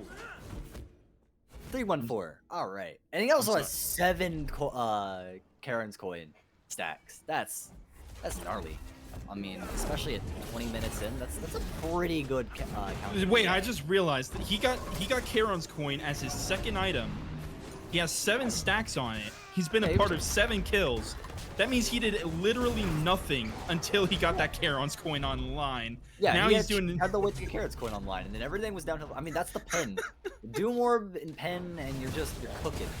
So yeah, it might have took a little bit to get activated, but Kabrakan's here. Kabrakan is ready to be feared, and I don't think the crew have given him the proper respect deserved. No, they absolutely have not. Gauging by how in 2 fights now he has absolutely deleted at the very least 1 member of the crew, and that tends to be the difference maker in the fight. In game number 1, it was taking out reporter support immediately. They win the fight. In the fight number 2, it was taking out Magic Word almost immediately. They win the fight. And now we could be seeing something very similar here in the left lane. He does not have the tectonic shift this time to keep reporter support from rolling away, but does not look like he is the target. Instead, is going to be Dr. Killjoy. Everything going on to this Charybdis, who has to use the ult, has to use the Geb Shield, has to use the Aegis, and he will survive, but it will cost reporter support his life. Blink ult coming in from Narco Marco, but he is in a whole lot of trouble. He transforms and immediately goes down to the gray screen. Look in the backside though, I'm not royalty, and the Dueling Dragons picks up a kill onto brown side. Rotation in from Yeezus, and he immediately takes Dr. Killjoy down to very low health. Not able to pick up a kill though. However, once again, a fight favoring the crew, losing only brown side for reporter support and Narco Marco, and they're going to get that left side tier 1 tower, trading it out for the exact objective that started that fight.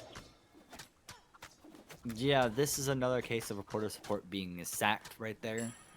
I mean, it's just, and especially as the Geb. At this point, I'm starting to worry that reporter support needs to be put on something like maybe the Kazimbo, who at the very least has some way out, is a little bit more aggressive.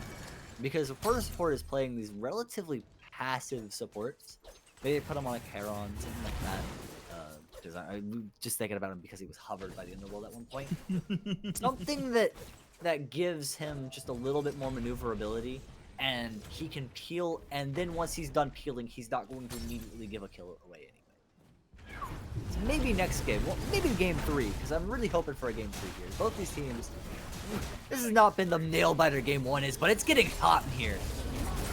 2 great ultimates immediately takes down 2 members of the Underworld. Descent into Madness from iTerminator will only cost him his own life. Meanwhile, on the backside, Narco Marco dealing with Yeezus. Yeezus has to jump away, and that will be enough. Fire Giant is going to be the call. Narco Marco is going to have to be the one that tanks it. Actually, it's going to be I'm Not Royalty that is going to be the one that tanks it. Meanwhile, on the left side, brown side is just busy taking a tier 2 tower. He is going to successfully get that tower. Yes, he will, but they're going to give up the Fire Giant. Fantastic fight there from the crew, and just like that, they are back in control of this game. 1.5K gold lead for the crew. 11-11 is the kill score, and this is starting to get worrisome if you are the Underworld. You said it best. It's not quite the nail biter of game number 1, but it's just as back and forth. This is, and I'm gonna throw out real quick. Terminator ended up having the same issue that reporter support has had, where he ulted, and I don't know if he used his dash to commit into that fight, but he kind of just got left alone there in front. It is the unfortunate curse of a tank sometimes that you if you commit to the fight and your team has something go wrong or doesn't commit behind you, sometimes are just dead. There's not a lot you can do about it. It is the way the world works. And that time around, Terminator kind of just ended up on the wrong side of that fight. That being said, though, he only got there because the crew, one, got a very good pick beforehand, and two, were better grouped up. The Jiba did bot walk down left lane, managed to get that tower, all well and good, but I would take Pyro, Fire Giant, and more picks over a T2 any day of the week, especially because that has directly led to them getting this T1, and I do not know if Underworld could stop them at this T2. Important to note, though, level advantage is still in favor of the Underworld. More specifically, that Cabrakan being 3 levels ahead of this Kali, Azerox doing a fantastic job of farming this entire game, despite his direct opponent being everywhere on the map, it seems. Marco gets stunned down and down to 75% of his health. That Ul is absolutely swinging right now. Dueling Dragons catches out Yeezus, takes him down to very low health. But that's the go button for the crew into the backline. 4-man ultimate for Marco, but it's not going to be enough to save his life. It's not even going to be enough to take this tier 2 tower. They're going to have to back away. The crew are. Fantastic defense there from the Underworld. Blink in and descent into madness coming out from iTerminator. There is a Kins boosted Charybdis just wailing on him. Meanwhile, in the backline, Magic Word is going on to Azerox. However, Magic Word now is in a whole lot of trouble. Destruction is available. Actually, Destruction's not available, I'm sorry. So he is in just that much trouble. But look at the damage coming out from Dr. Killjoy. He takes down Azerox, and the retreat call is underway for everyone except maybe Yeezus. He's the one that wants to keep looking like, he's the one that looks like he wants to keep fighting, and he is actually still going. He has to be extremely careful here. If he hits the axe, he will be fine, but he doesn't. Dueling Dragons off the mark, and Yeezus steps up just a bit too far, and just like that, a fight that ended up being even for both sides immediately turns in favor of the crew. Fantastic defense around that tier 2, though. They because they took down Marco so early, they are able to keep that tier 2 standing. There's a lot to like in that fight, and there's a lot to hate. I'll start with hate. Jesus, what in the world? You're running down to 4 different members of the crew alone. I know you're a hunter, but you're not Rambo, man. Come on now. Who has a Rambo skin? He does have a Rambo skin. He's not Rambo, though. He doesn't have the skin equipped. If he had the skin equipped, at least it'd be well, that skin's banned because it's too overpowered. You can't just turn into Sylvester Stallone and expect it to be not overpowered. that is true. You don't have any Arnold Schwarzenegger skins. That's the only skin that can counter it at this point. But yeah. No, so, Chuck Norris Apollo. Chuck Norris. It's too good for a skin, man. He has to have his own god. Chuck Norris would have to have his own god. But yeah, no, there's a lot to hate there, and Jesus chasing down is one. Marco had a great ultimate, but you blinked in before minions and just ulted and then died. Your teammates either couldn't follow up on you or didn't. The minions weren't there. The Charybdis tried to spread tower, but without the minions there, it was just slow going. Didn't even get half of it.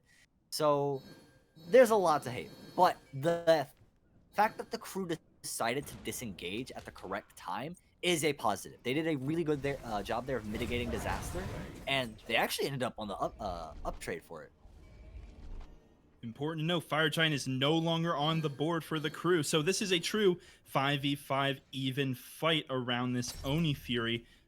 Vision advantage does go in favor of the Underworld, though, and you can tell that iTerminator wants to use that to his advantage, stepping up, forcing out the 3 from Yu Huang extremely early. I'm Not Royalty needs to play a little bit careful for the next few seconds. If Oni Fury is pulled, already being shredded, and Underworld is going to be able to take that, but iTerminator just getting shredded by this Kins boosted Charybdis. Dueling Dragons pulls in Lil Koopa, but now the chase is on. A fantastic tectonic shift keeps Reporter support and the rest of the crew out, and that might have just saved his solo laner. The brown side has to use the Rising Jaguar to get away, but the Underworld, with a massive tectonic shift to block the way from the crew, they're able to get that Oni Fury and just get out, leaving the only objective on the field as this Fire Giant turning EFG in 2 minutes. that that obviously favors the Underworld, but do the Oni minions make that much of a difference at this point? Because they're gonna push up left lane. No one's gonna go over there from the crew to stop that lane from getting pushed up by the Oni minions. They should take a quick detour. This Charybdis is right there. Might as well take a detour, clear that wave of Oni minions, and then right lane's fine. But that left lane is a little bit worrisome simply because that is the most important lane to have up. And if this EFG fight goes the wrong way, that is a perfect in for the Underworld. Now, Underworld are going to get things cracking, and I'm not royalty's not there. No one's there, really. There's Magic Word. Two of the biggest damage dealers are not there. It's all up to Dr. Killjoy to deal this damage. Fire Giant down extremely low. Underworld able to secure it. It's not enhanced Fire Giant this time, but 5 members with that Fire Giant. Dueling Dragons off the mark from I'm Not Royalty, but the Underworld, they immediately back away. They are playing this fantastic. Ever since Yeezus got caught out over there by the Fire Giant pit, they have been playing some perfect Smite. Get the objective, get what they want, and then get out without any questions asked. They have not taken too much damage. They've not spent too much time around. The Underworld have been playing phenomenal objective play these past 10 minutes, and it has been a pleasure to see. Me wonders if Underworld is ever just gonna take a fight. They're just gonna take an objective and run. Just hey mine, run back to Fountain. Because that seems to be the game plan. Is oh hey wait, the crew are gonna give us this objective. We're gonna take it and then we're gonna dip on out. And hey, I respect it. It's mitigating this gold disadvantage you put yourself in. The level disadvantage really doesn't matter anymore. So not really a lot of reason to talk about that. But I will say the only thing that gives me pause is that the crew seemed to not know what was going on there. I don't know what the communication was like there, but it really felt they were just not ready for that Fire Giant pull. Maybe they just assumed that they were going to wait for EFG, and then they're going to do the old song and dance of, oh, are you going to take EFG? Are we going to take EFG? I have control of the pit, you have control of the pit. But that time around, just taken before they were ready for it. Talking about before they were ready for it. Terminator taking a little bit more damage than I think he was expecting to, but the detour means that his team is able to pick up that tier 2 tower in mid. Doesn't look like the crew want to give up this tier 2 tower in right, though. We are going to be seeing a battle over here, and you have to wonder if this is really worth it. Dueling Dragons comes out, as well as the Dharmic Pillars. 2 caught by the Dragons, but an even better Dharmic Pillars, an even better Descent into Madness creates so much space, and now the fight is extremely split. And Underworld get the objective and back away immediately as soon as the fight was getting good. Great objective play again. Question Modus operandi of Underworld is get objective, get out. And if I mean, hey, it's working. They have the gold advantage, they have objective advantage. At some point, they're not gonna be able to get out. They might have to just push forward. So there has to come a point where they actually take a fight. I think they're doing this because they know they have the advantage in taking objectives, but they don't necessarily have the advantage in taking a fight. This Yu Hong is very scary. Let's be clear. He hasn't been doing too terribly much, been a little bit quiet, but let's just look at that player damage real quick. Yeah, that's Yu Hong damage right there. This Cthulhu also racking up a very respectable amount of damage, but that Yu Hong damage, that's 25,000 of straight player damage of just, oh hey, by the way, your health bar is now a fraction of what it used to be, and one of my friends here will kill you. I may not, because some abilities down. If I had ult, I could kill you, but one of my friends here will kill you if you don't back up or right me out. And that's the issue, is that the Underworld are afraid of taking these fights, but they know they can take these objectives. They have all the Guardians in the world to take up space, and they have all the ADC in the world for just straight objective shred. You want to talk about ultimates that will split up a fight? Dharmic Pillars, pretty good, a large area that people just can't enter. Tectonic Shift, I mean, tons of damage because it's a Kabrakan. And then walls that will block people from going in or out. You got a Descent into Madness. I mean, I don't care if that is a kin size on Killjoy. That's still going to just create so much space on that Cthulhu. Appreciate the Sundering Axe, I believe that is on Cthulhu, right? It's just... Yes. Yeah, yeah. Gotta remember that item is a massive problem at this point. And then let's not forget the fourth and arguably most important, the Darkest of Nights. You just turn out the lights and they can't see for 5 seconds. What are they gonna do? What are they gonna do? Use echolocation to find the opponent? No, No that's not Camazotz, a sorry. mechanic. That is not a mechanic. Maybe ask Hi-Rez to add that to Camazot's kit in Smite 2. But in Smite 1, echolocation is not a thing. And That'd also, be that dope was a though. joke. Please do not ask for that in Smite 2 for No, that'd be Camazotz. dope. He's immune to blind, bro. That'd be dope. What do you mean? That's gonna be part of his next passive. Camazot's immune to blind. If I willed that into the world because I opened my big fat mouth, I swear. Oh, and the Anyway, Cleo Deafin can make him blind, bro. It's perfect. You can't tell me otherwise. No, this has to happen now. Enhanced Fire Giants being pulled, 50% health already. However, the crew are here this time, and they're ready for it. Darkest of Nights and Dharmic Pillars coming out. Narco Marco is in a whole lot of trouble. Azeroth able to pick up that kill. The crew are down a man. Dueling Dragons grabs 2. A lot of damage there onto Yeezus, but not quite enough. In fact, I'm not royalty. Eats quite a bit himself.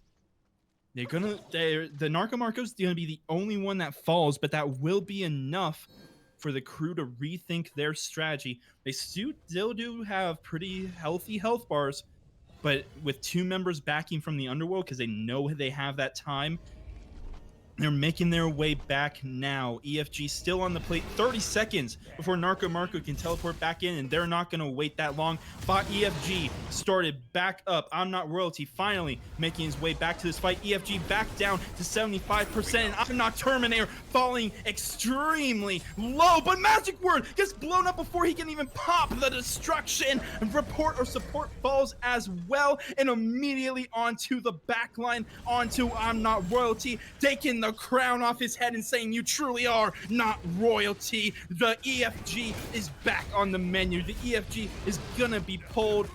Narco Marco is back up. He does have that teleport, but it doesn't look like he's even going to try. Enhanced Fire Giant on 5 members of the Underworld. They have taken this game back into their grasp and are slowly drawing near to taking the crew straight down to hell.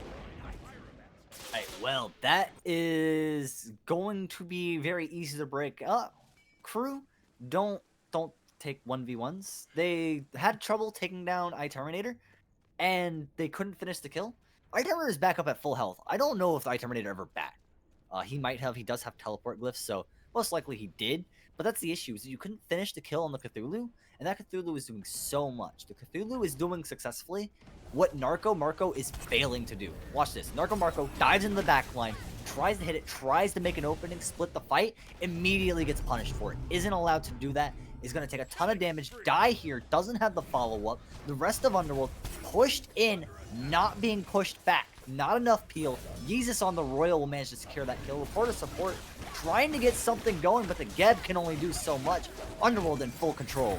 Dr. Killjoy in a whole lot of trouble, has to go into the mall. But look on the backside, destruction is popped this time by a magic word, but it's not going to be enough. Yeezus is on a killing spree. The Ool is 6-3. The Kabrakan is 6-3. This Underworld squad have absolutely dominated the last 15 minutes of this game, and I think that a lot of this has to do with how careful they were playing. I know that we were kind of throwing jokes at it, but the fact that they waited until their time, they waited until they could actually take EFG, until they could take these fights, that is why they have had these advantages. If they tried to force something earlier on when they just had normal Fire Giants, they would not have had this big of a lead. Now the lead is up to 7K. They're going to have the advantage with 3K pots. We just saw Yeezus pop one. Oh no, you are right. That 14K lead, dog. That's 14. Do not do math on cast, kids. Let this be a lesson to you that I learned 5 years ago watching SPL and still do for some reason. But the Underworld, now they have the advantage. All 3 Phoenixes are down. They still have a minute and a half on this Enhanced Fire Giant.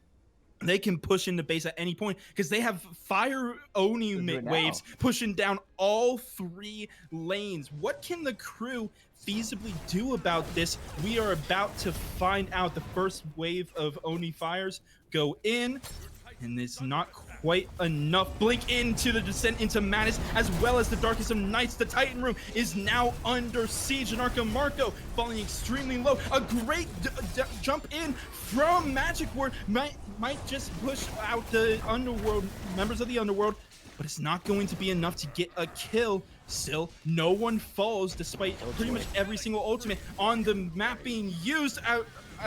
Azerox able to pick up a kill, immediately trade it out with I'm Not Roads picking up Brown side. 4v4 here, but one team still has EFG on those 4 members. The Titan down to half health.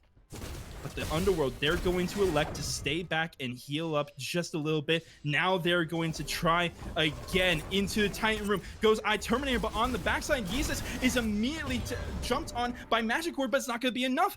Terminator and Azerox is enough to pick up the 2-0 victory for the Underworld.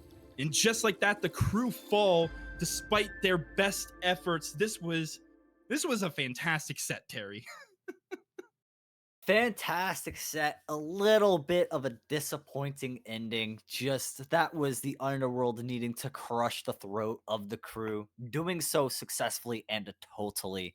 And a lot of that had to do with the Cucullin not being able to dive the backline the same way the Cthulhu was. The Cthulhu had so much sustain, so much health in that ultimate, the descent into madness, keeping them alive for so long, and the crew didn't have a clean answer to it, even with that Charybdis, even with all that shred. Still not enough. The Underworld played their very off meta team comp to perfection there. Big kudos to them. A lot of this goes back to, I want to say, I want to repeat what I was saying before. A lot of this goes back to how carefully they were playing.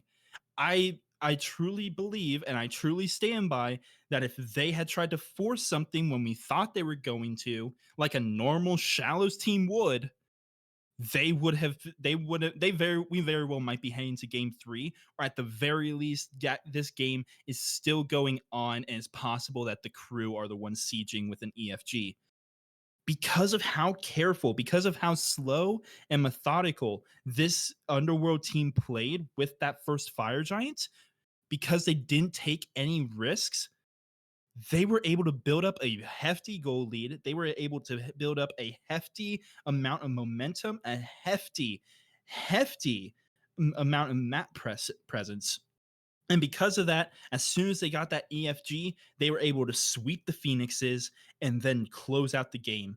Fantastic map play there from the Underworld. And we have to give a shout out to the crew. They played a fantastic match in their own right. This was a very, very fun set to watch because these two teams were incredibly evenly matched. And even though it was a 2-0 in favor of the Underworld, I would not be surprised if come playoff time in, I believe, 4 weeks, 5 weeks, because we have seven regular season weeks and then playoffs. So in 5 weeks, at some point, we see these teams face each other again, and that is going to be an even better set, if I had to guess. Yeah, this was, without knowing too much about, who else is in this league, having seen some of the other teams, this feels to me like two of the top shallow teams, just by the way they played it.